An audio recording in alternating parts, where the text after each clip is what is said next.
Thank you, Mr. President. This amendment is an amendment that deals with an issue really going back to the beginning of the TSA screening program almost 10 years ago now, the end of 2001.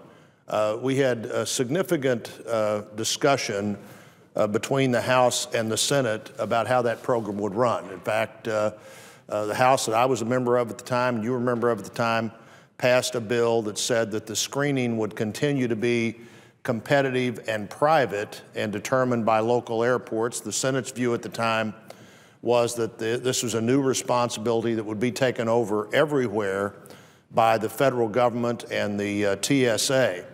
The final determination was that while the federal government would take this responsibility, that there would be allowed to be pilot airports that would determine and be monitored and determine whether a pilot project would verify that another alternative would be a competitive private screening as one of the options available to airports.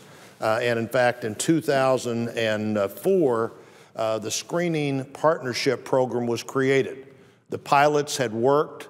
The verification was that the private screeners were performing at a level that was equal to that of the government paid screeners, that the cost was comparable, and that airports in the future would be able to apply to go from the government-run program to a competitive program, and about 16 airports, Mr. President, have done that. I think the biggest one's probably the San Francisco airport, the Kansas City airport that I use, that I represent, may be the second biggest of those, but Rochester, New York, is also in this program, as are a number of smaller airports.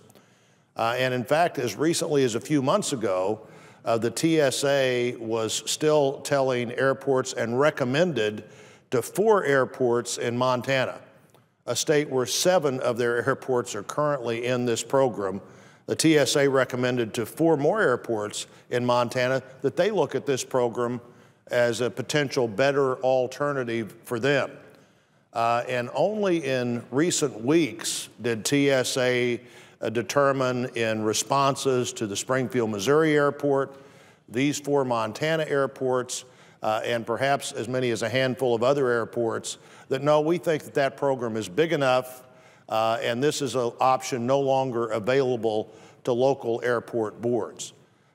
This amendment would reach the conclusion that the local airport board is still an important determiner of which system works best in their airport. And so essentially this amendment would tell the TSA that if local airports apply, that the TSA would allow them to become part of the screening partnership program and treat them as they're treating the 16 airports that have been in that program, some of them for as long as almost a decade now, since the beginning of screening as we see it in airports today. And so, Mr. President, I'm hoping that we get back to where we actually give authority back, or maintain authority at the local airport level to determine which system works better for them. A competitive system allows flexibility, and flexibility allows more adaptability, more innovation, and frankly, I think encourages the government-run systems to be more competitive and more responsive. Mr. President, that's why I'm offering this amendment. I hope it becomes part of this bill, and look forward to working with the committee on this amendment over the next few days as we continue to debate FAA. But this has real impact on a number of the authorities that are under the Federal Aviation Administration. I think this is an important time to solve this problem. It's one that was created, in my view, totally by TSA deciding on their own, something that the law never envisioned. I was part of that debate a decade ago.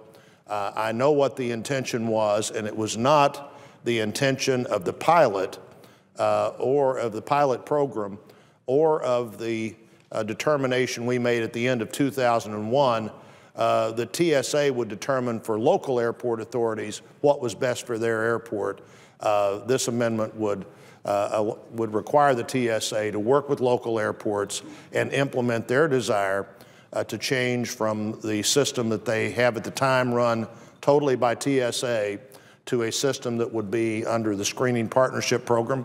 Mr. President, that is the essence of this amendment, and of course I urge its adoption and inclusion in this bill.